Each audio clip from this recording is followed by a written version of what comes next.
માતાએ માની જંગલ માટે માથા રે કપાવે।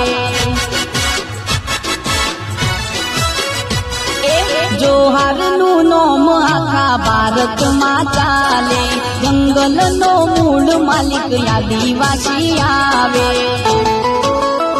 એ પ્રકૃતિના પૂજક અમે જય જોહાર વાળા, ભારતના મૂળ માલિક આદિવાસી આયા।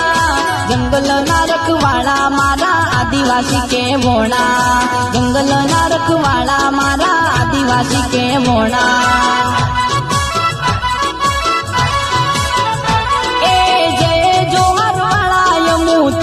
કોમઠા વાળા જય જોહાર વાળા, યમુ તીર કોમઠા વાળા, જંગલના રખવાળા અમુ આદિવાસી કહેવોણા, જંગલના રખવાળા અમુ આદિવાસી કહેવોણા। જોહારના દીકરા અમે આદિવાસી કહેવોણા।